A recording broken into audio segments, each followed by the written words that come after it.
This is the IELTS listening test. You will hear a number of different recordings and you will have to answer questions on what you hear. There will be time for you to read the instructions and questions, and you will have a chance to check your work. All the recordings will be played once only. The test is in 4 parts. At the end of the test, you will be given 10 minutes to transfer your answers to the answer sheet. Now turn to Part 1. Part 1. You will hear a man phoning the owner of a holiday cottage. First, you have some time to look at questions 1 to 6.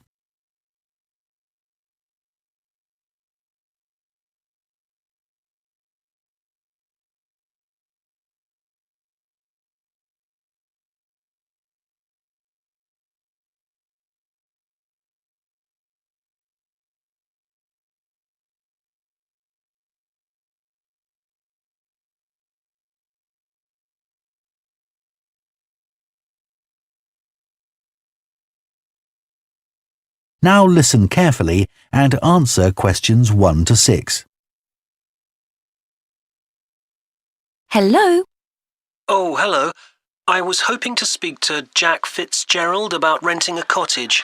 I'm his wife Shirley and we own the cottages together, so I'm sure I can help you. Great. My name's Tom. Some friends of ours rented Granary Cottage from you last year and they thought it was great. So my wife and I are hoping to come in May for a week. What date did you have in mind? The week beginning the 14th, if possible. I'll just check. I'm sorry, Tom, it's already booked that week. It's free the week beginning the 28th, though, for 7 nights. In fact, that's the only time you could have it in May. Oh, well, we could manage that, I think. We'd just need to change a couple of things. How much would it cost? That's the beginning of high season, so it'd be £550 for the week. Ah, that's a bit more than we wanted to pay, I'm afraid. We've budgeted up to £500 for accommodation. Well, we've just finished converting another building into a cottage, which we're calling Cherville Cottage. Sorry, what was that again? Cherville. C-H-E-R-V for Victor, I-L.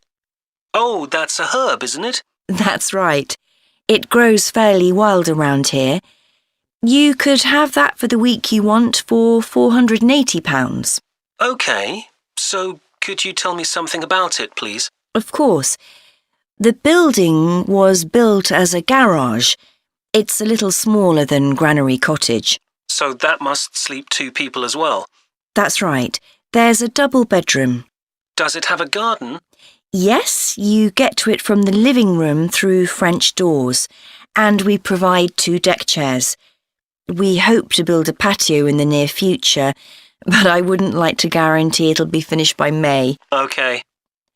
The front door opens onto the old farmyard, and parking isn't a problem.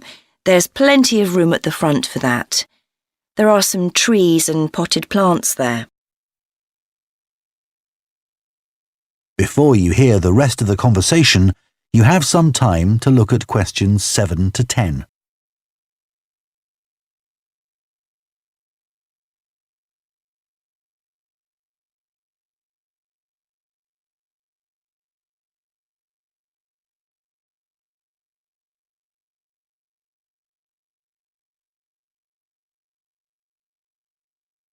Now listen and answer questions 7 to 10.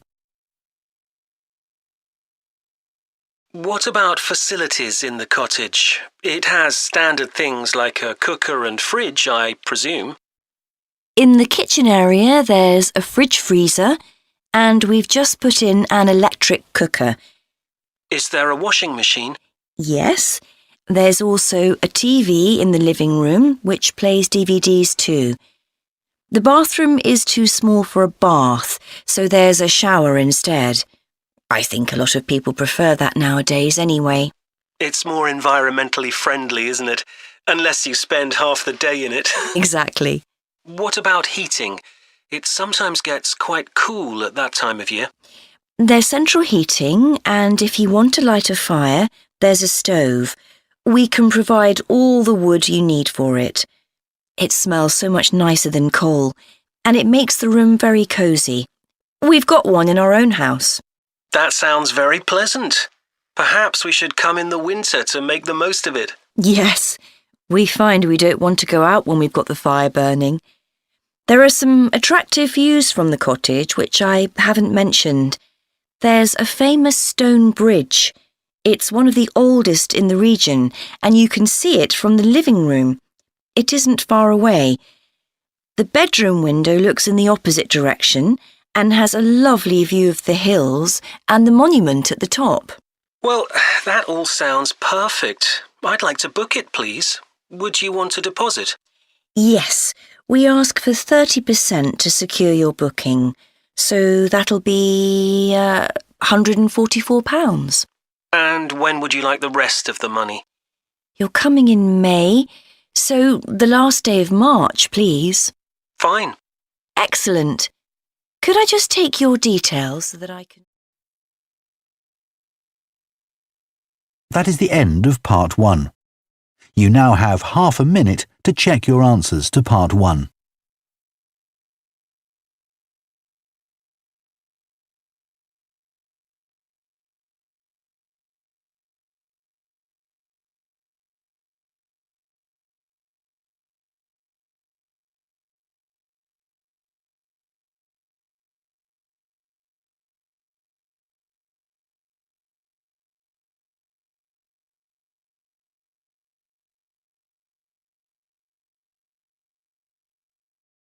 Part 2.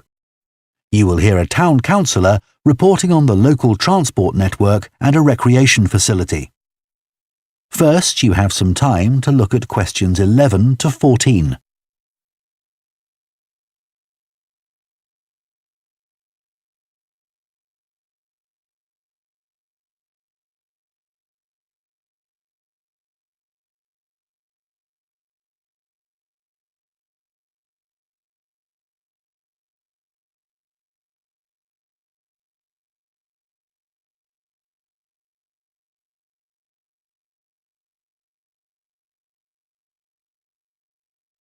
Now listen carefully and answer questions 11 to 14. Right, next on the agenda we have traffic and highways. Councillor Thornton. Thank you. Well, we now have the results of the survey carried out last month about traffic and road transport in the town. People were generally satisfied with the state of the roads. There were 1 or 2 complaints about potholes, which will be addressed, but a significant number of people complained about the increasing number of heavy vehicles using our local roads to avoid traffic elsewhere.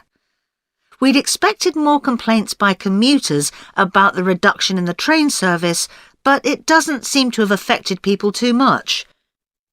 The cycle path that runs alongside the river is very well used by both cyclists and pedestrians since the surface was improved last year. But overtaking can be a problem, so we're going to add a bit on the side to make it wider. At some stage, we'd like to extend the path so that it goes all the way through the town, but that won't be happening in the immediate future. The plans to have a pedestrian crossing next to the post office have unfortunately had to be put on hold for the time being. We'd budgeted for this to be done this financial year, but then there were rumours that the post office was going to move, which would have meant there wasn't really a need for a crossing. Now they've confirmed that they're staying where they are, but the Highways Department have told us that it would be dangerous to have a pedestrian crossing where we'd originally planned it, as there's a bend in the road there, so that'll need some more thought. On Station Road, near the station and level crossing, drivers can face quite long waits if the level crossing's closed, and we've now got signs up requesting them not to leave their engines running at that time. This means pedestrians waiting on the pavement to cross the railway line don't have to breathe in car fumes. We've had some problems with cyclists leaving their bikes chained to the railings outside the ticket office, but the station has agreed to provide bike racks there. Before you hear the rest of the talk, you have some time to look at questions 15 to 20.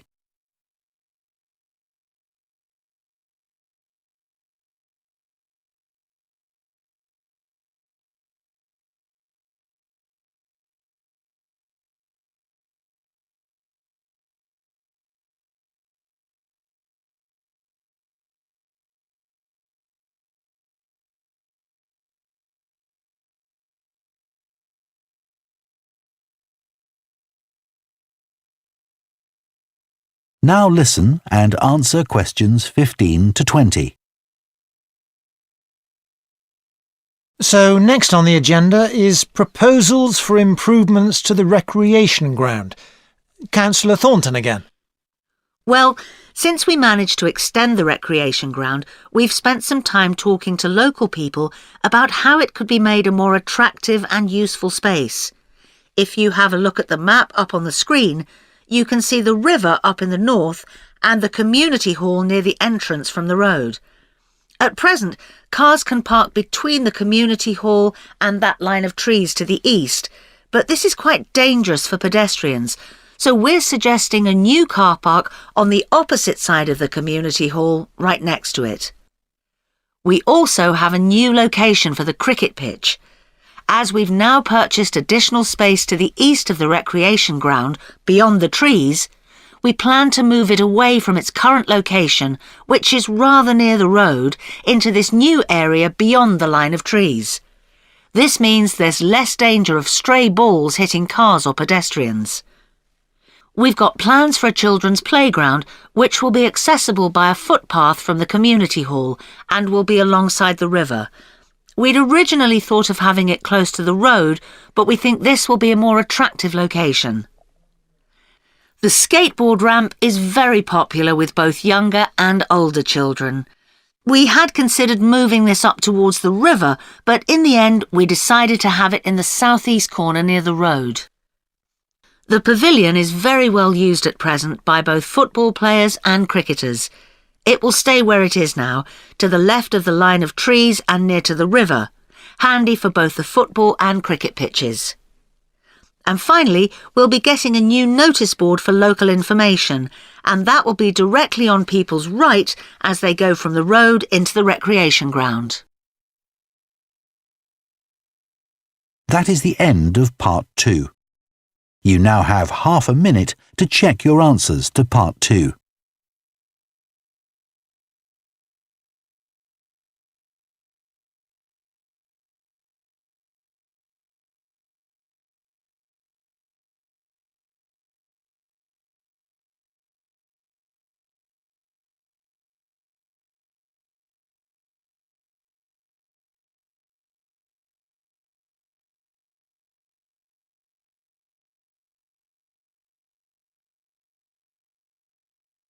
Part 3.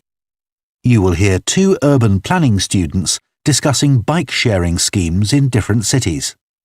First, you have some time to look at questions 21 to 24.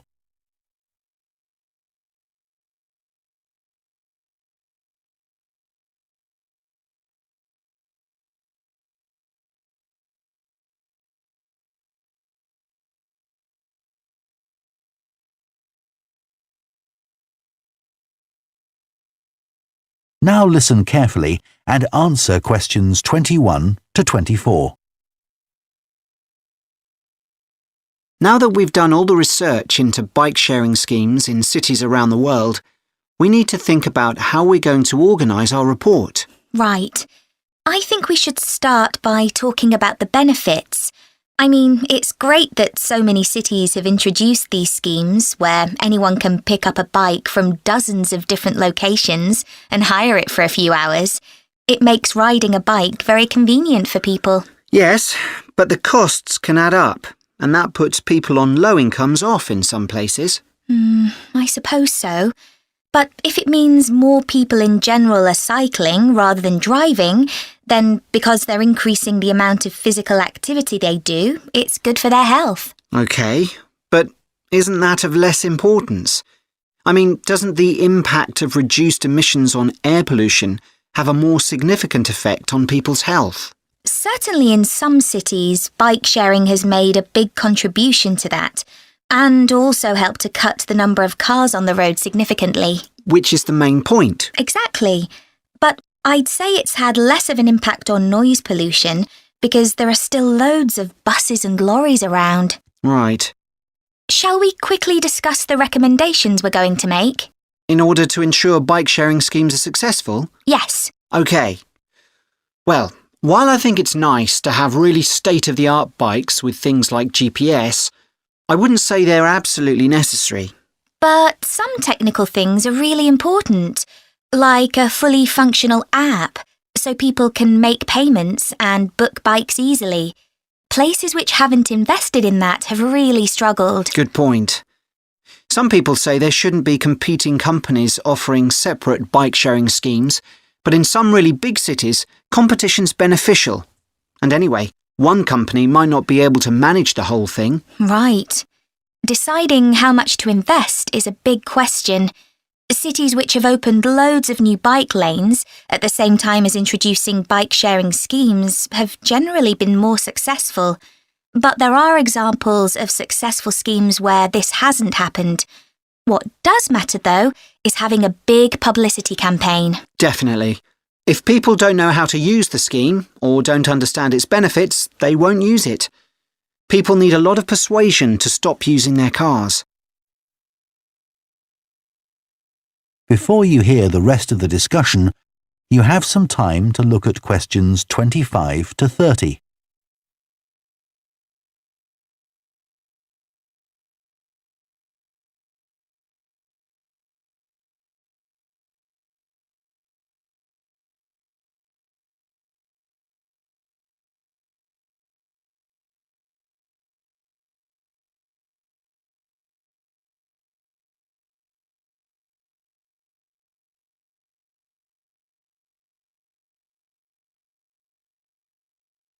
Now listen and answer questions 25 to 30.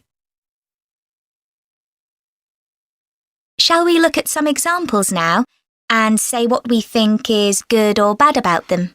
I suppose we should start with Amsterdam, as this was one of the first cities to have a bike-sharing scheme. Yes, there was already a strong culture of cycling here. In a way, it's strange that there was such a demand for bike sharing, because you'd have thought most people would have used their own bikes. And yet it's one of the best used schemes. Dublin's an interesting example of a success story. It must be because the public transport system's quite limited. Not really. There's no underground, but there are trams and a good bus network. I'd say price has a lot to do with it. It's one of the cheapest schemes in Europe to join. But the buses are really slow.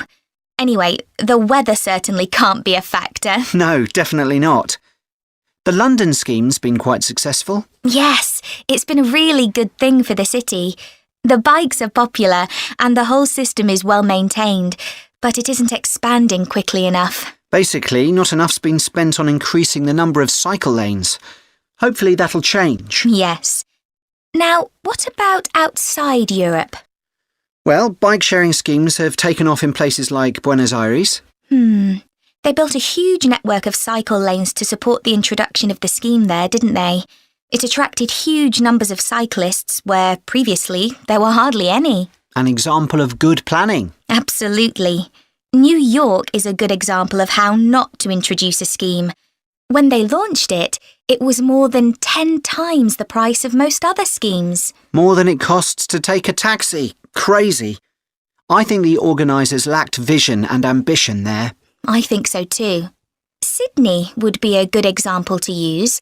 I would have expected it to have grown pretty quickly here. Yes. I can't quite work out why it hasn't been an instant success like some of the others. It's a shame, really. I know. OK, so now we've thought about all those... That is the end of part 3. You now have half a minute to check your answers to part 3.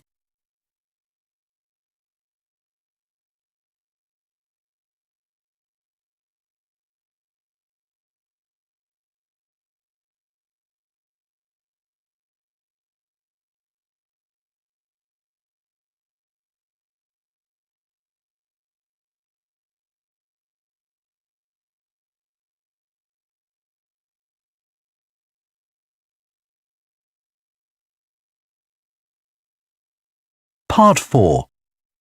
You will hear part of an environmental science lecture about a large bird called the dodo, which is now extinct. First, you have some time to look at questions 31 to 40.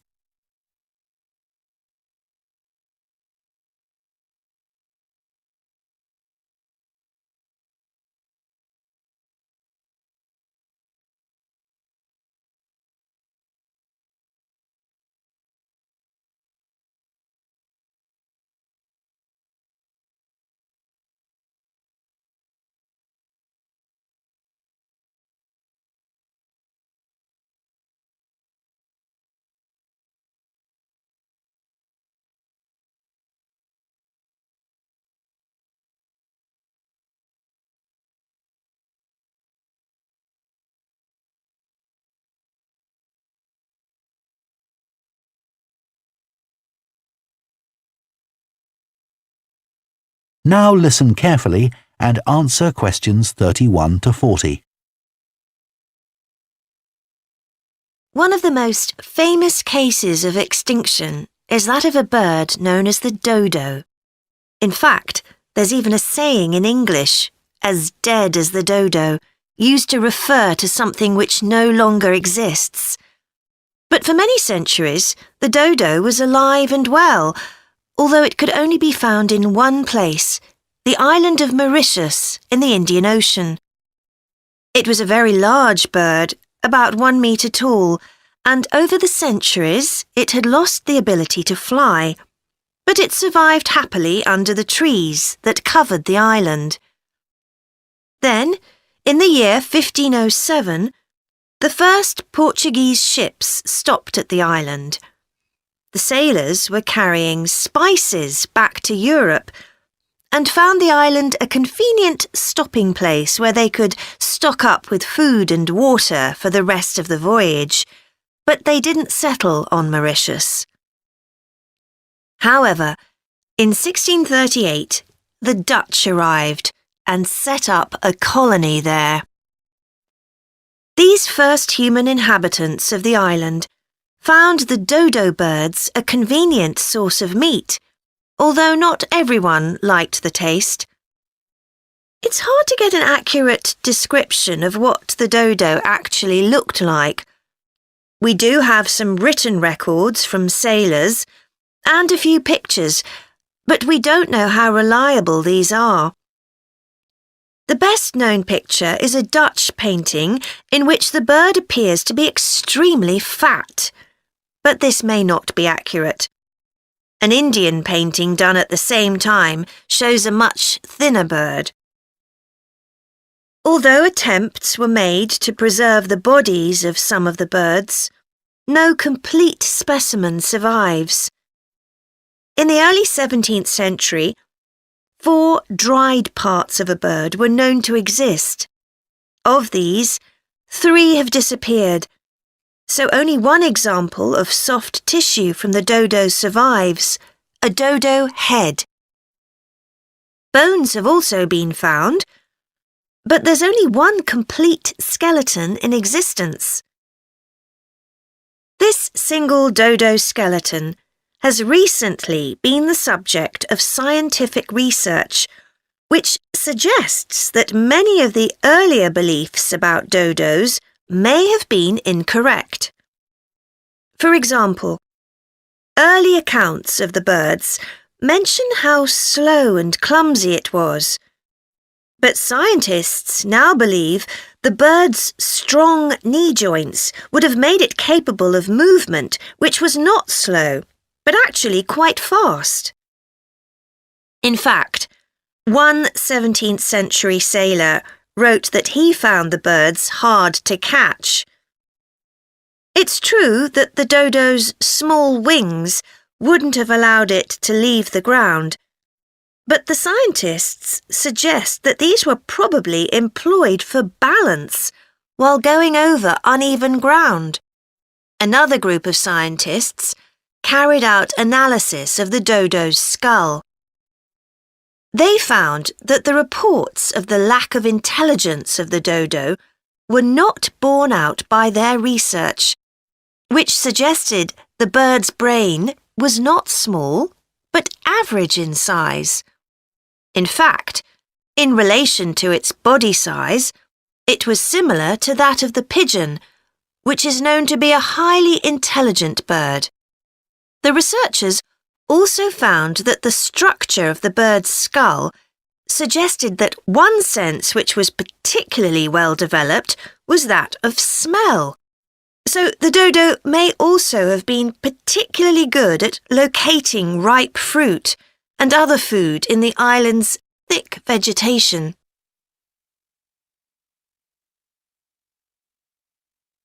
So it looks as if the dodo was better able to survive and defend itself than was originally believed.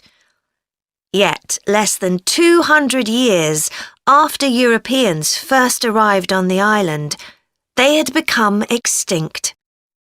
So what was the reason for this? For a long time it was believed that the dodos were hunted to extinction. But scientists now believe the situation was more complicated than this. Another factor may have been the new species brought to the island by the sailors. These included dogs, which would have been a threat to the dodos, and also monkeys, which ate the fruit that was the main part of the dodo's diet. These were brought to the island deliberately. But the ships also brought another type of creature, rats, which came to land from the ships and rapidly overran the island. These upset the ecology of the island, not just the dodos, but other species too. However, they were a particular danger to the dodos because they consumed their eggs. And since each dodo only laid one at a time, this probably had a devastating effect on populations. However, we now think that probably the main cause of the bird's extinction was not the introduction of non-native species, but the introduction of agriculture. This meant that the forest that had once covered all the island and that had provided a perfect home for the dodo was cut down so that crops such as sugar could be grown. So, although the dodo had survived for thousands of years, suddenly it was gone. That is the end of Part 4. You now have 1 minute to check your answers to Part 4.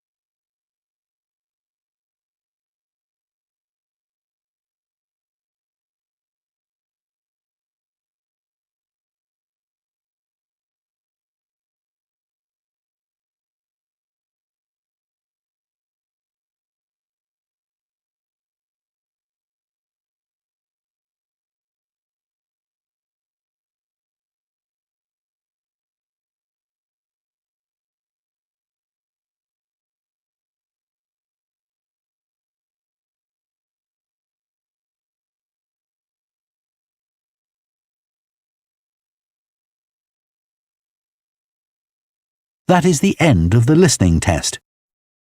In the IELTS test, you would now have 10 minutes to transfer your answers to the answer sheet.